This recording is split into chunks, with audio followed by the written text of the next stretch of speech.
Close your eyes and let us drift back in time. Back to the end of the 19th century.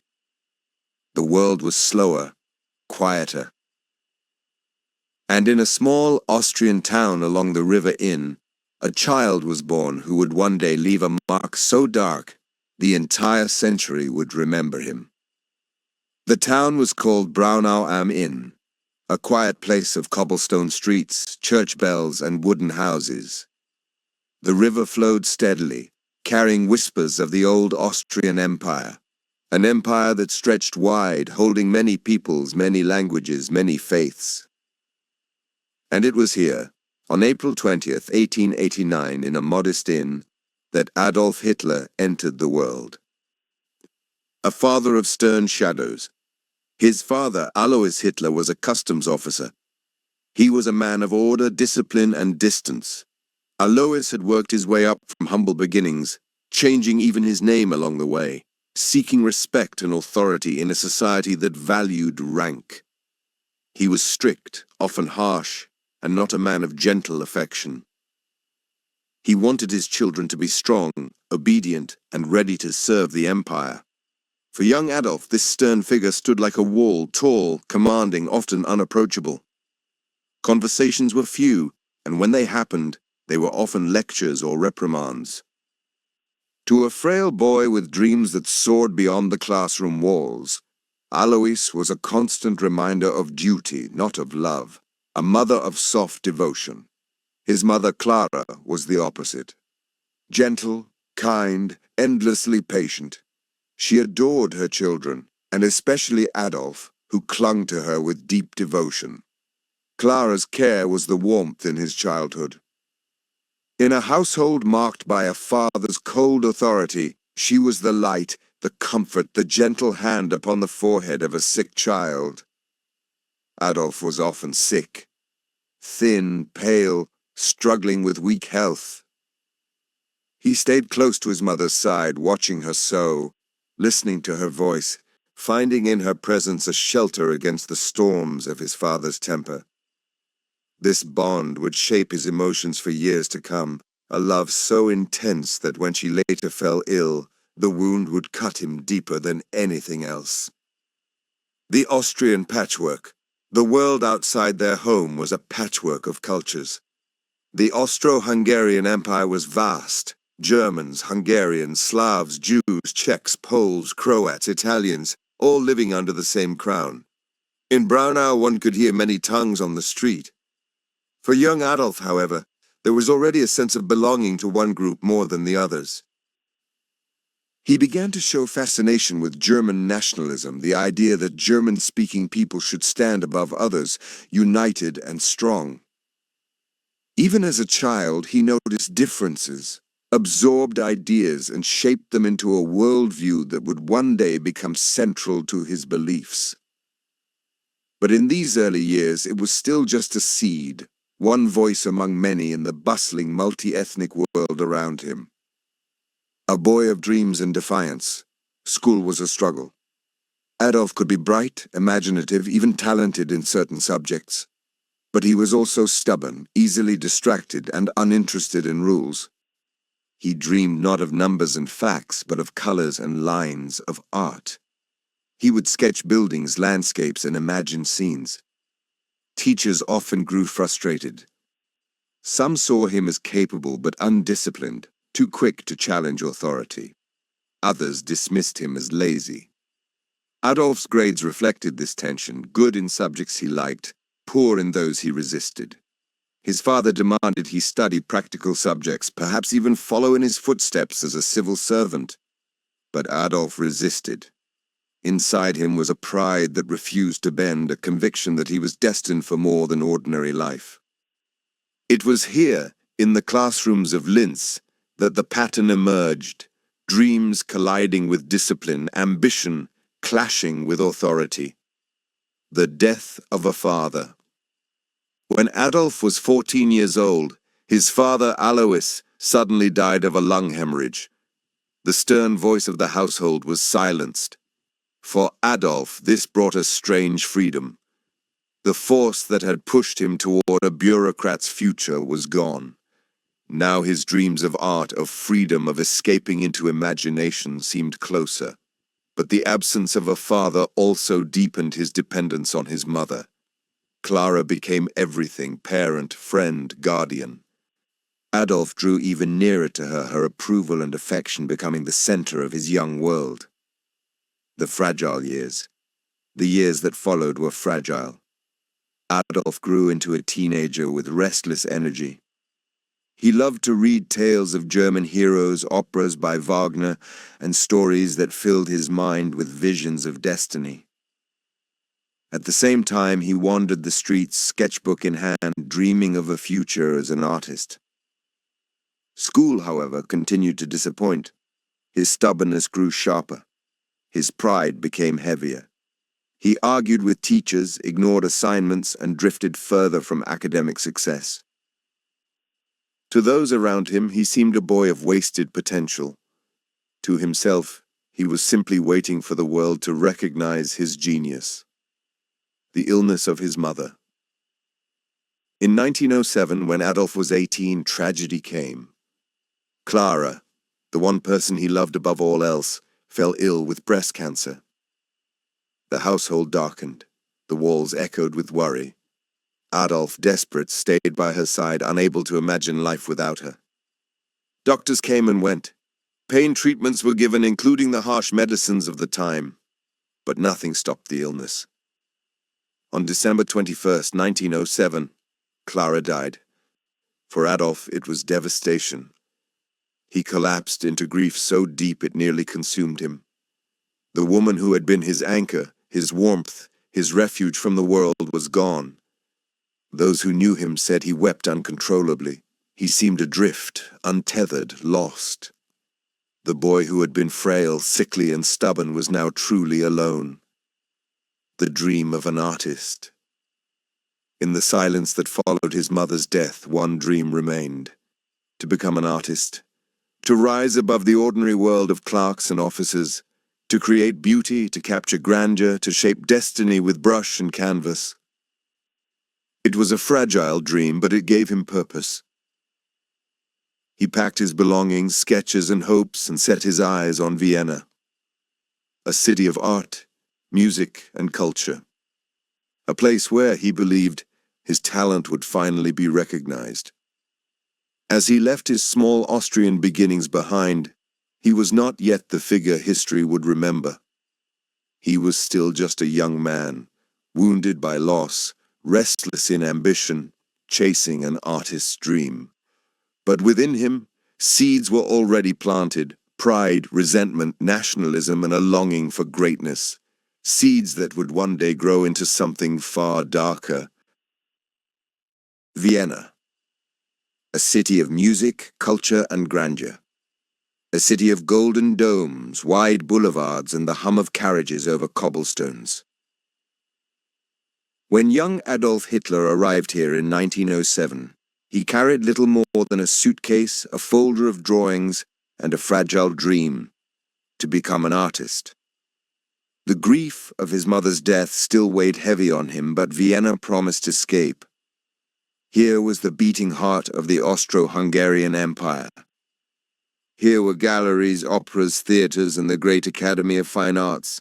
If the world was to recognize him, it would be here. The Academy doors. Hitler applied to the Academy of Fine Arts, Vienna. He gathered his sketches, buildings, landscapes, decorative designs. He believed with youthful certainty that his talent would shine. But the examiners saw otherwise. They judged his work weak, especially in human figures. The buildings showed some promise, but the Academy sought painters, not architects. And so, the door was closed. Adolf Hitler was rejected. For him, it was humiliation, a bitter wound. He would later tell others that this rejection shaped the course of his life. At the time, it simply deepened his sense of being misunderstood, unrecognized. He tried again the following year, but once more, he failed. The Academy would not have him. Poverty in Vienna.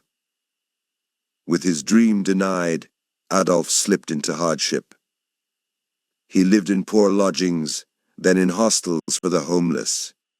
There were nights on benches, days in soup kitchens. Money was scarce. To survive, he sold small paintings and postcards, cityscapes and architectural sketches, copies of famous views.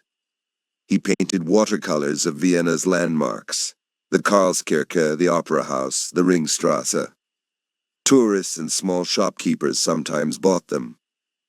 But it was never enough. His clothes grew shabby. Meals were irregular. He drifted through years of poverty, at times almost invisible among the crowds of Vienna's streets, a city of music and grandeur. Yet, even in hardship, Vienna enchanted him. He would stand for hours outside the opera, listening to Wagner's music, mesmerized by its power. Wagner's operas, with their myths of destiny, heroes, and pure bloodlines, filled his imagination. They gave him a sense of grandeur, of belonging to something higher than himself. He admired Vienna's architecture, the soaring cathedrals, the ornate government buildings, the palaces of emperors. He dreamed of designing structures of his own, massive and imposing, that could shape how people felt when they looked at them. In a way, architecture became his secret art, not the brush, but stone and scale. Ideas in the streets. But Vienna was not only a city of art, it was also a city of politics. The empire was full of divisions: Germans, Czechs, Poles, Jews, Hungarians, Italians, all struggling for identity and power. On the street corners, in coffee houses, in the papers, arguments raged. Hitler, lonely and restless, absorbed it all. He read cheap newspapers filled with nationalist and anti-Semitic propaganda. These papers claimed that the empire was being weakened by minorities. They blamed Jews for economic problems, for political turmoil, for cultural changes. To a young man searching for answers, these voices found an echo. Adolf began to believe in the myths of pure German identity. He nurtured resentments against the elites who had rejected him, against groups painted as outsiders, against a world that did not seem to recognize his talent. It was not yet a hardened ideology. But the roots of hatred were forming, a worldview taking shape. Years of rejection, poverty, and loneliness shaped his character. He grew more stubborn, more convinced that he was meant for something greater. He began to imagine himself as a misunderstood genius, destined to rise above the mediocrity around him. In the quiet of hostels, he would read, write, and dream. He saw himself as part of a grand struggle, the survival and triumph of the German people. This belief would grow stronger year by year, shaping not only his personal pride but the ideology he would one day impose on a nation. Failure as an artist. By 1910, it was clear he would not become the artist he had dreamed of. Vienna had rejected him, and the city had no place for his ambitions. His paintings, though sometimes sold, did not bring success. He was not celebrated, not discovered, not lifted into the world of art. Instead, he remained in the margins, a man drifting, surviving but not thriving. Every day of failure seemed to confirm his belief that the world had turned against him. Every year of obscurity seemed to harden his conviction that greatness had been denied to him unjustly. The move to Munich. In 1913, Adolf made a decision. He would leave Vienna behind. The city had given him poverty, rejection, and bitterness. He longed for a new start. He moved to Munich in Germany. Munich was smaller, less overwhelming, and deeply German. Here, he felt closer to the culture he idealized. Here, he believed, he could begin again, still sketching, still painting, still clinging to the dream of being recognized. But history was already moving faster than he could imagine. Within a year, war would break out, and the failed artist of Vienna would soon become a soldier in one of the most devastating conflicts the world had ever seen. The year was 1914. Europe was restless. Empires tangled in rivalries, nations bound by alliances, armies standing ready. And then, in the summer, a spark was lit. The assassination of Archduke Franz Ferdinand in Sarajevo. The dominoes began to fall. Austria declared war. Russia mobilized. Germany followed. The First World War had begun. The volunteer. When war came, Adolf Hitler was living in Munich. He had left Vienna behind, but he carried with him the same loneliness, the same rejection, the same restless hunger for purpose. The moment he heard Germany had entered the war, he rushed to volunteer. This was not hesitation, not reluctance. It was excitement. For the young man who had drifted without direction, the war offered something he had never found before: belonging. He joined the 16th Bavarian Reserve Infantry Regiment. And for the first time he wore a uniform not as an outcast, but as part of something larger. The army gave him structure, identity, and a cause. Life at the front. The Western Front stretched like a scar across Europe, trenches dug deep into the earth, mud thick with rain and blood, barbed wire and no man's land under constant watch of enemy guns. Here, Hitler served as a dispatch runner. It was dangerous work. He carried messages across the battlefield, running through shells and bullets to deliver orders between headquarters and the front lines. For nearly the entire war, he lived this life. Through Belgium, through France, through the Somme. He saw comrades fall beside him, heard the thunder of artillery that shook the very earth, watched the sky glow red with fire each night. Trench life was misery. Rats, lice, hunger, fear. But Hitler bore it with a strange endurance. He was not a leader, not a commanding voice, but he was steady. He did his duty. Comradeship and solitude. Among his fellow soldiers, Hitler was respected for his bravery, yet still something of an outsider. He did not drink with them, did not laugh and joke in the same way. He was polite, reserved, often lost in his own thoughts. He spent hours reading newspapers, sketching, or listening rather than joining in. But when the time came, he did not hesitate. In battle, he was fearless, almost reckless in his willingness to face danger. This earned him recognition even as he remained distant in spirit. Wounds and decorations. Twice he was wounded. Once by shell fragments. Once, more seriously, in 1916 at the Battle of the Somme. He was evacuated, treated, and eventually returned to duty. For his service, he received medals, including the Iron Cross Second Class and later the Iron Cross First Class, a rare honor for someone of his rank. To Hitler, these decorations were more than awards. They were proof. Proof that he was not a failure, not a reject, but a soldier of value. Proof that he belonged. The end of the war. But as the years dragged on, the war began to turn. By 1917, Germany was exhausted. Millions were dead. Supplies ran thin. The Allies grew stronger. And in 1918, the final offensives collapsed. In October 1918, Hitler was caught in a British gas attack near Ypres. Blinded, coughing, in agony, he was taken to a hospital in Passewalk, northern Germany. It was here, as he lay recovering, that the news arrived. Germany had surrendered.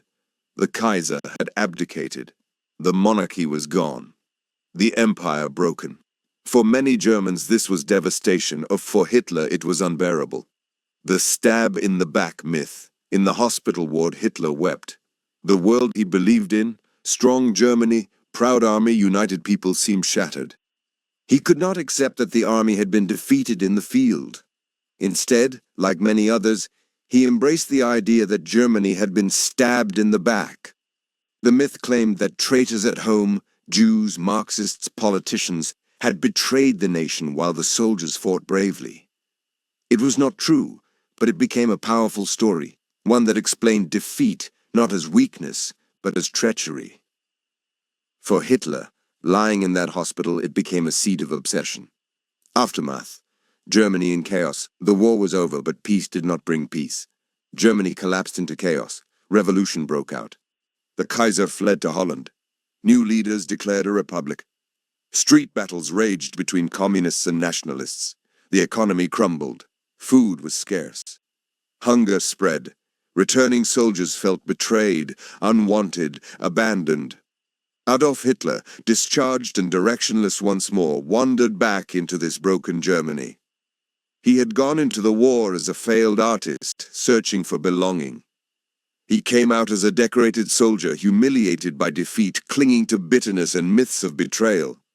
The war had given him a taste of purpose. Its end left him restless, angry, and ready to find another cause.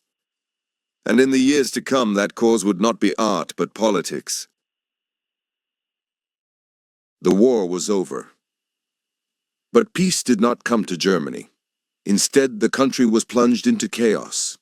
In Munich, the city where Adolf Hitler returned, life was marked by hunger, riots, and despair. The Treaty of Versailles, signed in 1919, demanded crushing reparations from Germany.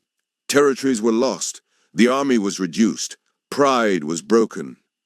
And in the streets, bitterness boiled over. Radical groups battled openly, communists waving red flags, monarchists dreaming of the Kaiser's return, nationalists shouting for revenge. Food prices soared. Money lost its value almost overnight. Families carried baskets of notes just to buy bread. Inflation turned wages into scraps. For many, the future seemed hopeless. For Hitler, it was a city ripe with anger and with opportunity. The army's spy. After the war, Hitler remained in the army for a time. But the army itself was changing. Defeat had shaken its power, yet officers still sought to control the unrest in the streets. One of their strategies was simple: watch the political groups, infiltrate them, and report back. And for this, they needed men who could blend in, listen closely, and deliver clear reports. Adolf Hitler was chosen. He was not a leader yet, not even a true politician. He was just a soldier who had shown loyalty, who could be trusted to carry out orders. But this assignment would change his life. The German Workers' Party. In September 1919, Hitler attended a small meeting of a fringe group, the German Workers' Party. It was held in a beer hall. Only a handful of men gathered there. They spoke about nationalism, resentment of Jews, and hatred of Marxists. At first, it was just another obscure club among hundreds in Munich. But as Hitler listened, he felt something stir. Here were men who spoke the words he already carried inside him. Here was a platform waiting for someone with fire. When one speaker challenged him, Hitler erupted into a passionate reply. His words cut through the room. The small audience was stunned by his intensity. They had never seen a man speak like this. Within weeks, Hitler was not just observing the party, he was part of it. And soon, he was reshaping it. The gift of speech. In the smoky beer halls of Munich, Hitler discovered his gift. He could speak. He could take anger, fear, and frustration and give it voice. He could lift a room into frenzy, stir applause, ignite belief. Night after night, he spoke against the Treaty of Versailles, against communists, against Jews. He promised strength, renewal, and revenge. The crowds grew. Word spread. This failed artist, this forgotten soldier, was now becoming something new, a leader, the rising star. The German Workers' Party soon changed its name to the National Socialist German Workers' Party, the Nazi Party. It was still small, still radical, but Hitler's speeches gave it momentum. He drew in veterans, disillusioned youth, and those desperate for answers. By 1921, he was its undisputed head. He created symbols, the swastika banner, the straight-armed salute. He created militias, the SA or stormtroopers who fought communists in the streets. Politics in Munich became violent theater, and Hitler was at the center. The brewing ideology. His ideology was not born in one moment. It was a mix of all he had absorbed. German nationalism from his youth, Anti-Semitism from Vienna's press, hatred of Marxists from post-war street battles, a belief in strength, destiny, and racial purity. He began to shape these ideas into a single vision. A vision of Germany reborn, united, purified. A vision of revenge against those he blamed, Jews, communists, politicians, and the foreign powers of Versailles. The beer hall putsch. By 1923, inflation had destroyed the German economy. A loaf of bread cost billions of marks. Children played with banknotes like toys, for they were worth less than the paper they were printed on. People starved, savings vanished, and chaos reigned. To Hitler, this seemed the perfect moment to seize power. Inspired by Mussolini's march on Rome, he planned his own coup in Munich. On November 8, 1923, he and his followers stormed a beer hall where Bavarian leaders were meeting. Pistol raised, Hitler declared a revolution. He proclaimed a national uprising. The crowd was shocked, but for a moment it seemed as though he might succeed. The next day, however, when Hitler and his supporters marched through Munich, they were met by police. Shots rang out. 16 Nazis and 4 policemen were killed. The putsch collapsed. Hitler fled, then was arrested. The trial. Hitler's trial in 1924 should have ended his career. He had tried to overthrow the state. The evidence was clear. But the courtroom became his stage. With calm, fiery words, he cast himself as a patriot, not a traitor. He spoke of his love for Germany, his hatred of Versailles, his vision for the nation's rebirth. The judges, sympathetic to nationalist causes, gave him a light sentence, just 5 years, with the chance of early release. In truth, he would serve only 9 months. But those 9 months would prove crucial. Landsberg Prison. At Landsberg Prison, Hitler was treated more like a guest than a criminal. He received visitors, wrote letters, and reflected. And with the help of his secretary Rudolf Hess, he began to write. The book would be called Mein Kampf, My Struggle. Part autobiography, part political manifesto, it laid out his worldview. Hatred of Jews, hatred of Marxists, belief in racial purity, belief in a single strong leader, a Führer, the dream of expanding German territory to the east. It was not yet widely read, but the seeds of destruction were now written down, ready to spread. The seed planted. By the time Hitler left prison in December 1924, he was no longer just a failed artist, no longer just a soldier lost in defeat. He was a political figure with a clear mission, a growing movement, and a written vision for the future. The putsch had failed. But the trial had given him fame. The prison had given him time. And Mein Kampf had given him a blueprint. The seed of politics had been planted. And in the years to come, it would grow into something vast and terrible. Adolf Hitler walked out of Landsberg prison in December 1924, a changed man. The failed putschist was now a national figure. His face had appeared in newspapers. His speeches had echoed in the courtroom.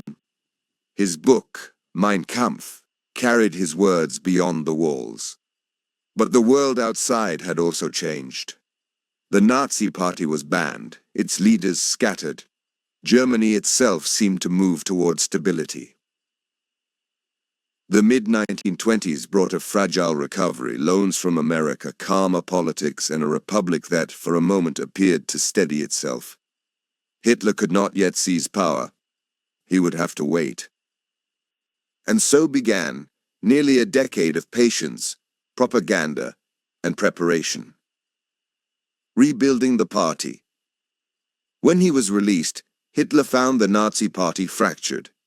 Some members had drifted to other groups, others had lost hope after the failed coup. It was small, weak, and disorganized. But Hitler set about rebuilding. He traveled, spoke, reorganized. He placed loyal men in key positions, Joseph Goebbels in charge of propaganda, Heinrich Himmler rising through the ranks, Hermann Goering gathering influence. Slowly the party came alive again. The swastika flag was raised once more. The SA, the brown shirts, filled the streets with marches. And Hitler began speaking not of sudden revolution but of patient strategy. Power, he now realized, must be won through politics, not force. The calm before collapse. The late 1920s seemed at first to work against him. Germany's economy, supported by American loans, improved. Culture flourished. Berlin glowed with modern lights, jazz clubs, cinemas, and daring art. To some, the Republic seemed finally secure. But beneath the surface, wounds remained. Unemployment still lurked. Resentment of Versailles remained raw. And many Germans felt the new culture was shallow, foreign, un-German. Hitler waited. He gave speeches, built networks, published articles. He positioned the Nazi Party as the true voice of national pride, ready to rise when the Republic stumbled again. The Great Depression. In 1929, the world changed. The stock market crashed in New York, and the shock waves reached Germany with brutal force. Loans vanished, banks collapsed, factories closed, millions were thrown out of work. The fragile republic fell into crisis once more. Unemployment soared past 6 million. Families starved. Desperation filled the air. And into this despair, Hitler's message struck like a drumbeat. He promised work, bread, strength, and unity. He promised an end to humiliation, an end to weakness, an end to the endless crisis. The propaganda machine. The Nazi Party grew not just through promises, but through propaganda. Posters covered walls showing Hitler as Germany's savior. Pamphlets in newspapers spread fear of communists, resentment of Jews, and dreams of national revival. Goebbels mastered radio broadcasts, rallies, and symbols. Every detail was designed to stir emotion. The torchlit marches, the banners, the uniforms, all created the sense of a movement unstoppable, inevitable. It was not just politics. It was theater. And at the center of it all was Hitler. His image polished, his speeches orchestrated, his presence magnified. The cult of personality. The suffering people needed a figure to believe in. Hitler became that figure. He was presented not just as a politician, but as a Führer, a leader destined to guide Germany out of ruin.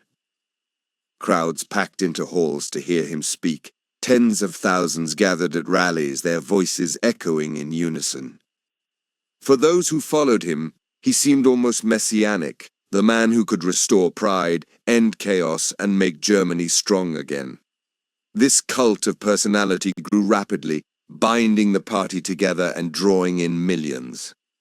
Violence in the streets, but the rise of the Nazis was not peaceful.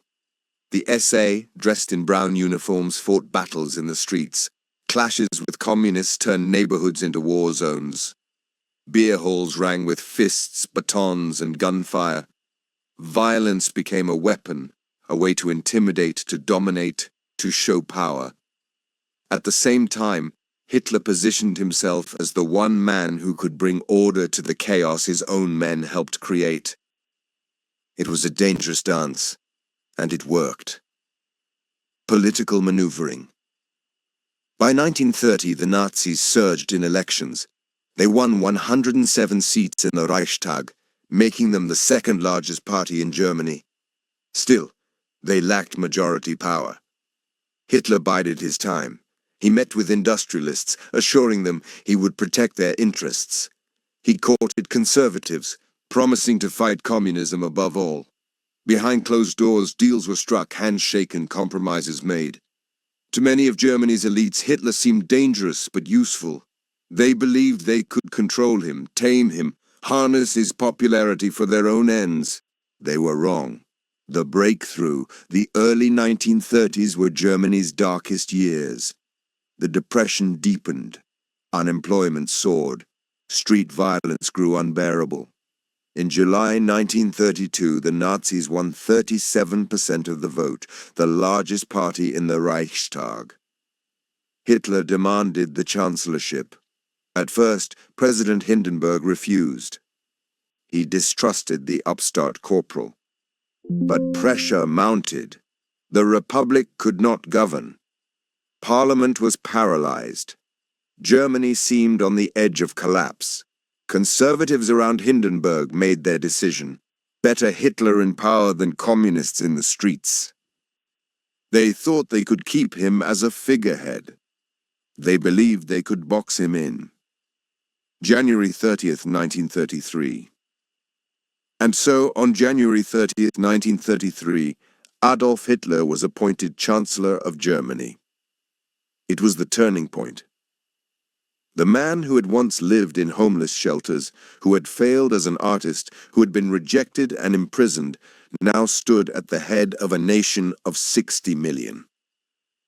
The transition was swift. The swastika flew from government buildings. The Nazi salute entered daily life. And the stage was set for a dictatorship unlike any the modern world had ever seen. From fringe to Führer, the patient rise was over. Hitler was no longer a radical in beer halls. He was the leader of Germany. The years of waiting, of propaganda, of speeches and marches had brought him here. And now, with power in his hands, he would begin reshaping Germany and soon the world. On the night of January 30th, 1933, torches flickered in the streets of Berlin. Marching boots echoed as thousands of Nazis paraded to celebrate. Adolf Hitler was now Chancellor of Germany. But Chancellor was only part of the journey. For Hitler, true power meant something more: absolute control. In the 6 years that followed, Germany would be transformed. The fragile republic, already weakened by crisis, would be bent, reshaped, and silenced. And by the end of the decade, the stage would be set for war. The Reichstag fire. Just weeks after Hitler took office, flames engulfed the Reichstag, Germany's parliament building. The fire blazed through the night of February 27, 1933, turning the symbol of democracy into a charred ruin. The Nazis blamed the communists. They claimed it was the first step in a revolution. Whether the fire was set by a lone arsonist or by Nazi orchestration remains debated. But the result was clear. Hitler seized the moment. Emergency decrees were signed. Civil liberties were suspended. Freedom of speech, of the press, of assembly gone. The police could arrest without trial. Political opponents were hunted, jailed, silenced. Germany's democracy had not died with a shout, but with a fire and a penstroke. The Enabling Act. In March 1933, Hitler pressed for more. He demanded powers to rule by decree, bypassing parliament.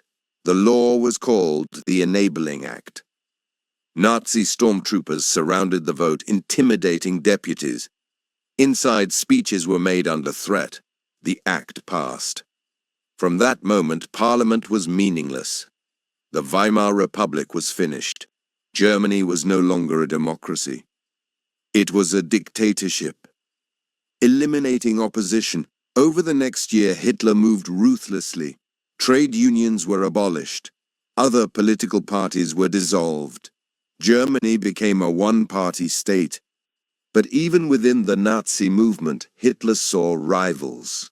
The SA, led by Ernst Röhm, had grown powerful, millions of men in brown shirts demanding more radical revolution.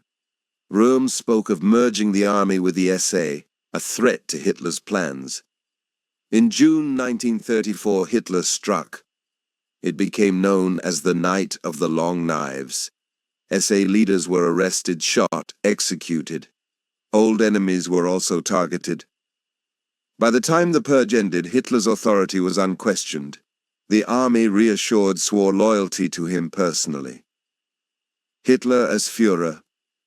A year later, in August 1934, President Paul von Hindenburg died.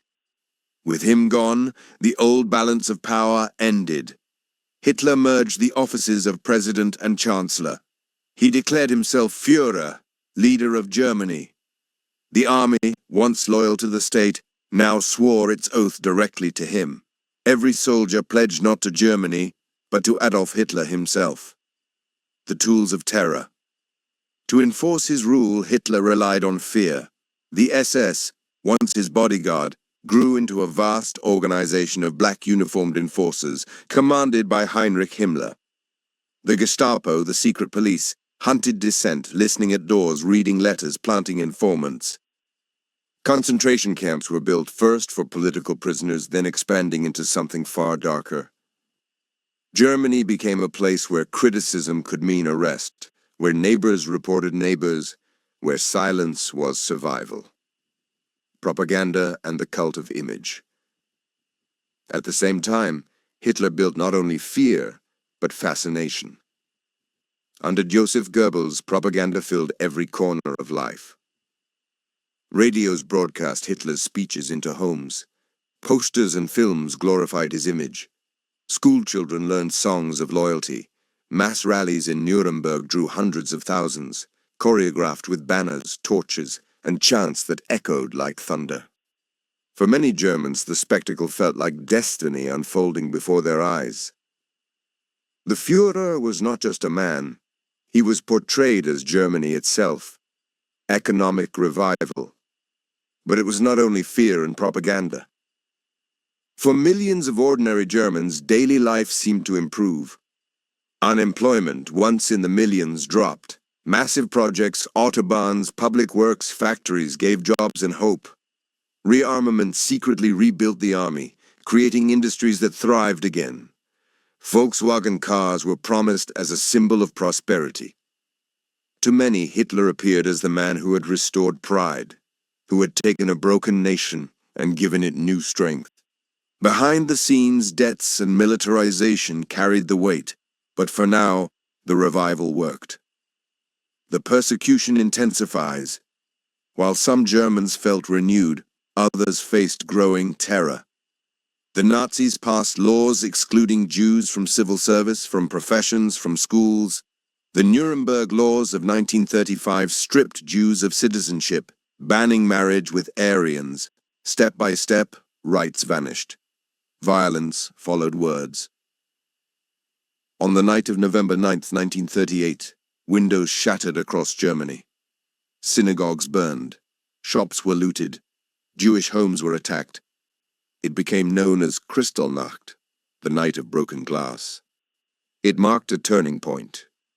Persecution was no longer social, but openly violent. The road to genocide had begun. Foreign policy, gambles. At the same time, Hitler tested Europe's will. In 1936, he ordered troops into the Rhineland, violating the Treaty of Versailles. The Allies protested, but did not act. Germany cheered. In 1938, he annexed Austria in the Anschluss. Crowds welcomed him with flowers and flags. Once again, no one stopped him. Later that year, he demanded the Sudetenland from Czechoslovakia. At the Munich conference, Britain and France, desperate to avoid war, agreed. They called it peace for our time. Hitler called it victory. Each step emboldened him. Each gamble succeeded. Each conquest fed the image of a leader destined to restore greatness. Europe on the edge. By 1939, Hitler's grip on Germany was complete. Opposition crushed. Society reshaped. Economy rearmed. Propaganda in full force. Jews and minorities pushed to the margins of existence. And beyond Germany's borders, his ambitions widened. Czechoslovakia was next. Then eyes turned to Poland. The world had hoped for peace. But in the heart of Europe, the seeds of war were already sown. By 1939, Adolf Hitler stood unchallenged in Germany. The opposition was silenced. The economy had been revived. The army was rebuilt, stronger than the Treaty of Versailles had ever allowed. And beyond his borders, his gambles had all paid off. The Rhineland reoccupied, Austria absorbed, Czechoslovakia broken apart. But Hitler's appetite was not yet satisfied. His gaze now turned to Poland. The invasion of Poland. In the summer of 1939, Hitler prepared his move. He demanded territory in Poland, framing it as the last piece of German unity. But Britain and France, having already given too much, drew a line. They promised to defend Poland. Even so, Hitler pressed forward. To shield himself, he signed a shocking agreement with his ideological enemy, the Molotov-Ribbentrop Pact with the Soviet Union. Publicly, it was a pledge of non-aggression. Secretly, it was a deal to divide Poland between them. On September 1st, 1939, German forces crossed the border. Within days, Britain and France declared war. The world had entered a conflict greater than any before. Blitzkrieg, the attack on Poland, unveiled a new kind of warfare.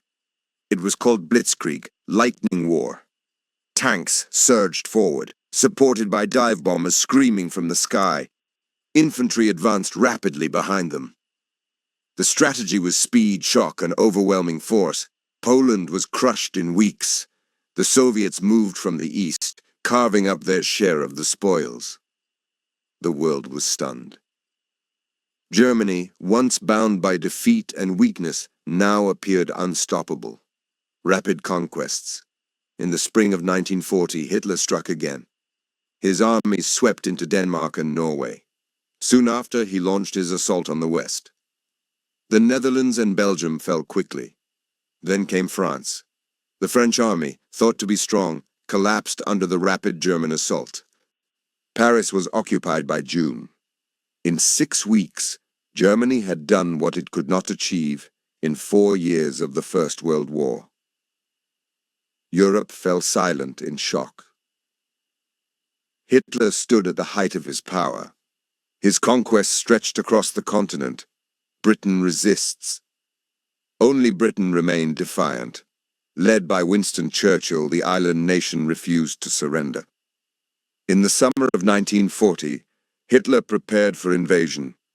But first, the skies had to be won. The Luftwaffe launched the Battle of Britain, waves of bombers and fighters sent to crush the Royal Air Force. But the British resisted.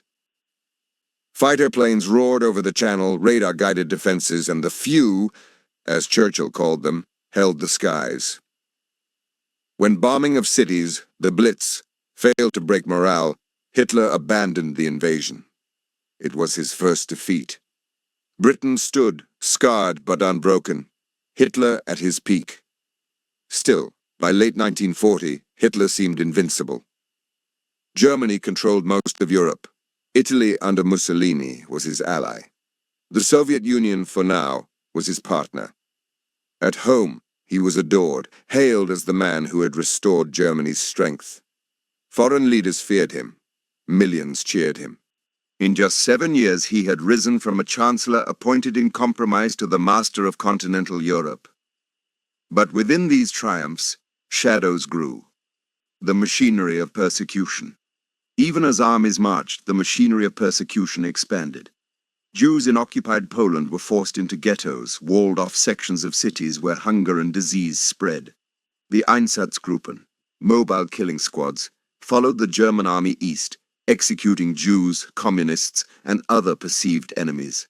The war was not only conquest. It was becoming something darker, a war of annihilation. The seeds of the Holocaust were being sown, watered by hatred, and carried out with chilling efficiency. The pact with Stalin, and the breaking of it. The pact with Stalin had been a marriage of convenience. Hitler despised communism, but he valued time. With Britain still resisting, the East could wait. But patience was never Hitler's strength. By 1941, he was restless. He believed Britain held out only in hope that the Soviet Union might join the fight. Destroying the Soviets, he thought, would end that hope and give Germany endless land and resources. It would be the greatest gamble of all. Operation Barbarossa. On June 22, 1941, Hitler unleashed Operation Barbarossa, the invasion of the Soviet Union. 3 million German soldiers crossed a front stretching thousands of miles. Tanks rolled across fields, planes bombed cities, armies surged eastward. At first, success seemed total. Soviet forces collapsed, hundreds of thousands captured. German troops advanced deep into Russia, approaching Leningrad, Moscow, Kiev. But as the summer turned to winter, the vastness of Russia revealed itself. Supplies stretched thin. Frostbitten soldiers faced blizzards and unending resistance. The lightning war slowed to a crawl. For Hitler, it was the beginning of a struggle far greater than he had imagined. The turning tide. Between 1939 and 1941, Hitler had risen to the peak of his power. In just 2 years, he had conquered most of Europe, defied Britain, allied with Italy, and struck a deal with Stalin. At home, he was adored as the savior of Germany. But in his impatience, in his hunger for more, he had opened a door to a war on 2 fronts. The Soviet Union would not fall easily. And far away another giant stirred, the United States, soon to be drawn into the conflict. The road to war had begun with triumph, but it would lead into fire. When German armies surged into the Soviet Union in the summer of 1941, the advance looked unstoppable. Columns of tanks cut through fields. Cities fell in rapid succession. Millions of Soviet soldiers were captured in great encirclements. Hitler believed the war would be over in months. He imagined the Red Army destroyed, Moscow taken, the Soviet Union broken. For a brief moment, it seemed as though that vision might come true. The Russian winter.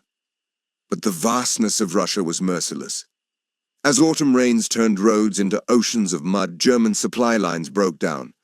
Then winter came, colder than anything the Wehrmacht had known. Engines froze. Weapons jammed. Soldiers wrapped rags around their boots and hands, shivering in trenches as temperatures plunged far below freezing. The Soviet counterattacks pushed the exhausted Germans back from Moscow. For the first time, Hitler's armies had failed to achieve a decisive victory. The siege of Leningrad. Farther north, the Germans encircled Leningrad. The city was cut off for nearly 900 days. Food ran out. People boiled wallpaper for paste, ate animals, and sometimes, in desperation, turned to darker measures. Hundreds of thousands starved, yet the city did not fall. The siege became a symbol of Soviet endurance and of the war's brutality. The Holocaust expands. Meanwhile, behind the front lines, the Nazi war of extermination intensified. The Einsatzgruppen, mobile killing units, followed the German advance, massacring Jews, Roma, communists, and others deemed enemies. Entire communities were wiped out. By 1942, this campaign evolved into something larger. At the Wannsee Conference, Nazi officials coordinated the final solution: the systematic extermination of Europe's Jews. Camps such as Auschwitz, Treblinka, and Sobibor became centers of industrialized killing. Trains carried millions to their deaths. The Holocaust, once scattered shootings and ghettos, now became a machinery of genocide. Pearl Harbor and a global war. In December 1941, events on the other side of the world transformed the conflict. Japan attacked the American naval base at Pearl Harbor, drawing the United States into the war. Days later, Hitler declared war on the United States. It was a decision he did not have to make, but in his vision of destiny, he welcomed the widening of the conflict. Now, the war truly spanned the globe: Europe, Africa, Asia, the Pacific, the Atlantic. The forces against him were vast: Britain, the Soviet Union, and the United States allied together. North Africa and the bombing campaigns. In 1942, the fighting spread south. German and Italian forces under Rommel pushed across North Africa, threatening the Suez Canal. But at El Alamein, the British halted them. Soon after, American forces landed, driving the Axis armies westward. At the same time, Allied bombers darkened German skies. Cities burned: Hamburg, Cologne, the Ruhr. Factories were destroyed, homes flattened, thousands killed. For the first time, German civilians felt the reach of war as firestorms swept their cities. The turning point, Stalingrad, but the greatest blow came in the east. In the summer of 1942, Hitler launched another massive offensive, aiming to seize oil fields in the Caucasus and the city of Stalingrad. It became one of the most brutal battles in history.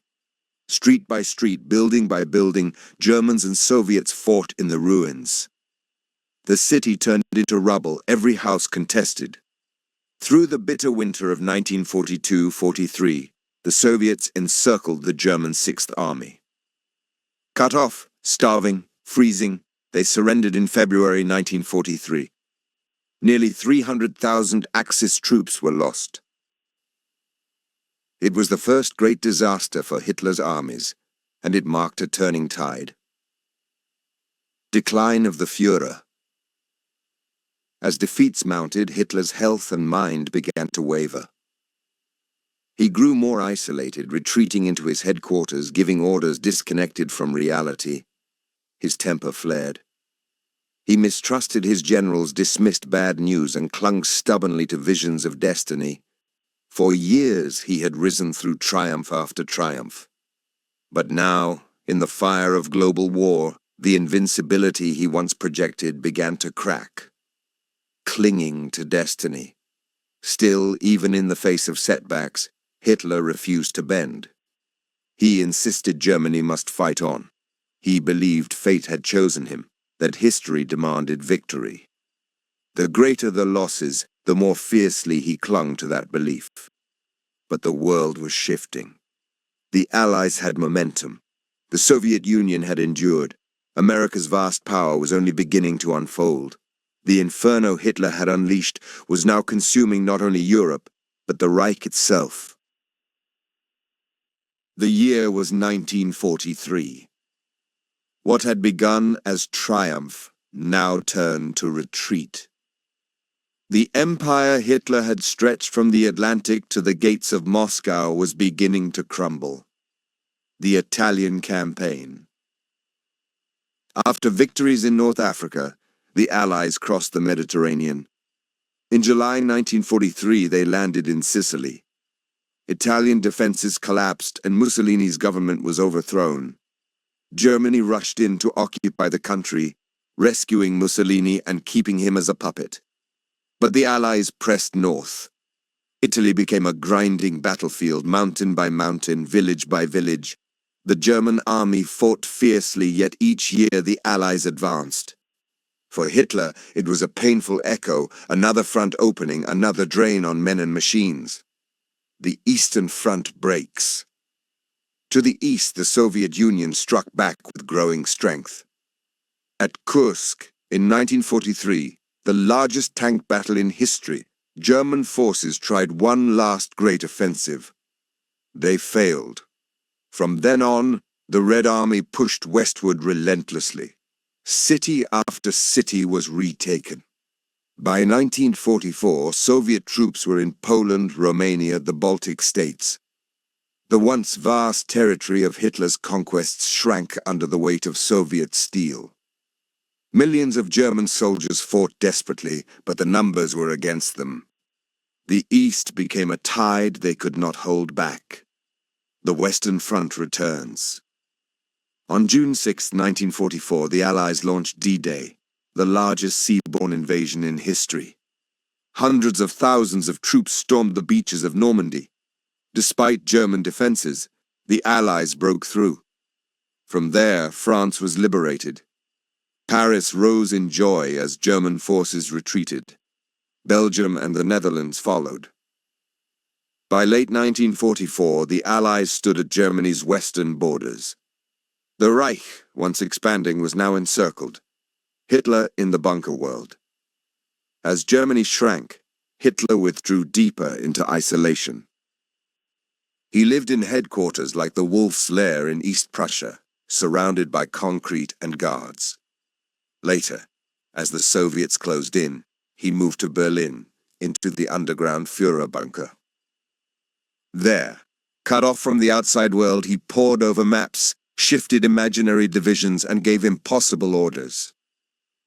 Reality slipped further from his grasp. He trusted no one. He dismissed generals who brought him bad news. He replaced strategy with fantasy.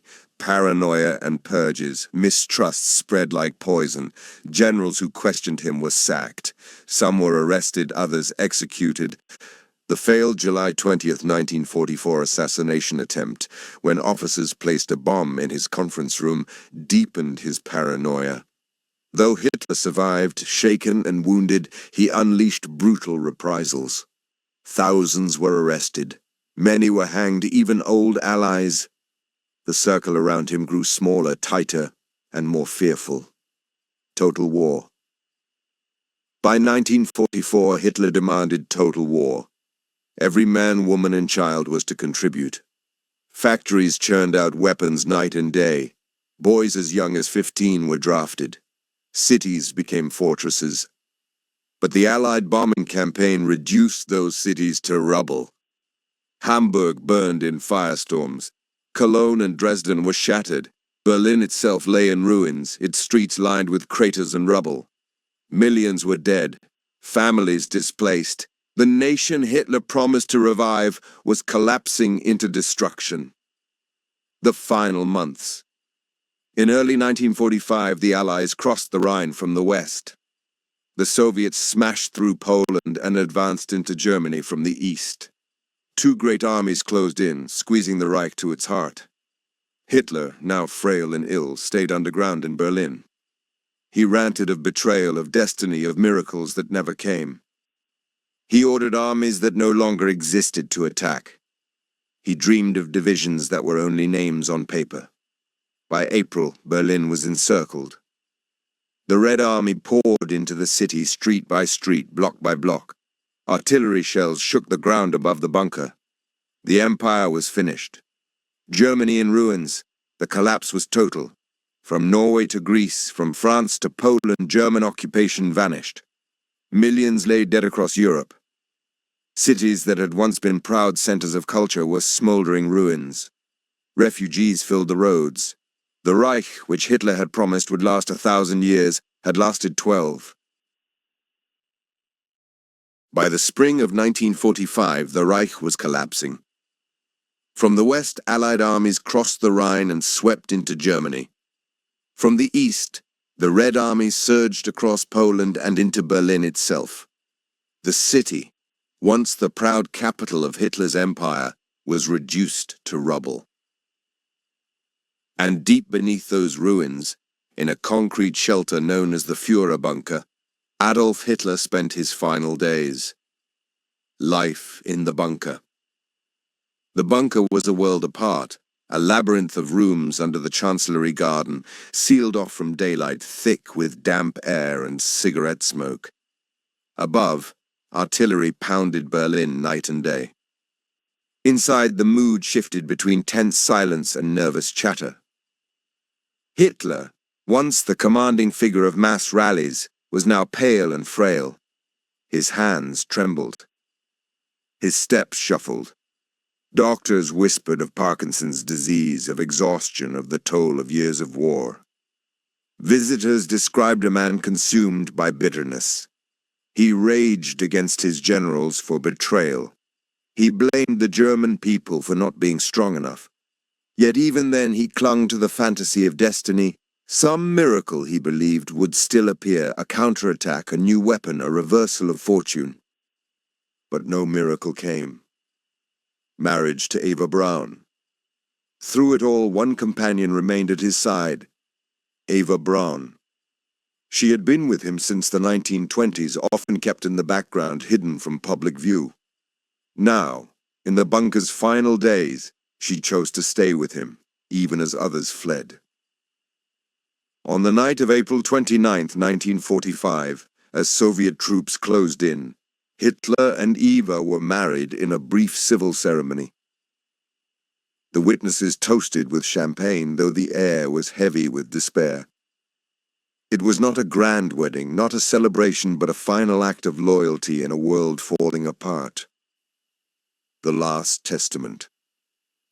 That same night, Hitler dictated his last will and testament. His staff, following instructions, carried the bodies into the garden above. They poured petrol, lit flames, and burned them as the city collapsed around them. By evening, only ashes remained, scattered in the ruins of Berlin. The aftermath in Berlin. In the days that followed, the Soviet army completed its capture of the city. The Reichstag was stormed. The swastika was torn down, replaced by the red flag. News of Hitler's death spread across the world. For some, relief. For others, disbelief. But for Germany, the nightmare was not yet over. On May 8, 1945, Germany signed unconditional surrender. The war in Europe was finished. Cities lay in ruins. Millions were dead. An empire that had promised 1,000 years had collapsed in 12. The world reckons. As the guns fell silent, the world turned to reckon with what had been uncovered. In liberated camps, Allied soldiers found the survivors of the Holocaust, emaciated, broken, yet alive. They saw the gas chambers, the crematoria, the mountains of shoes, of hair, of human ash. The true scale of the genocide shocked the world. At the Nuremberg trials, Nazi leaders were brought to justice. Their crimes, crimes against peace, crimes against humanity, were laid bare before the eyes of the world. Some were sentenced to death, others to prison. For the first time, global law declared there would be accountability for such horrors. The legacy of devastation. When the dust settled, the toll was unimaginable. Tens of millions dead across Europe and beyond, cities leveled, families shattered, an entire continent scarred by war and genocide. Hitler's legacy was not glory, not greatness, but destruction. He had promised pride and empire. He delivered only ruin and ash. A soft closing reflection. And yet, as all history does, even this story faded into the silence of time. The man who once commanded armies and crowds ended in a bunker, hidden underground, consumed by despair. His 1,000-year Reich crumbled in a dozen years. His name became a warning, his story a shadow. Tonight, as we close this chapter, the echoes soften. What remains is not his dream, but the reminder of its cost. That even the darkest figures pass. That even the loudest rage fades into memory. And so let us drift away not with fear, but with peace. For the story of Adolf Hitler is not just one of hate and war. It is also a reminder to seek gentleness, to value life, and to dream of a world where such shadows never rise again.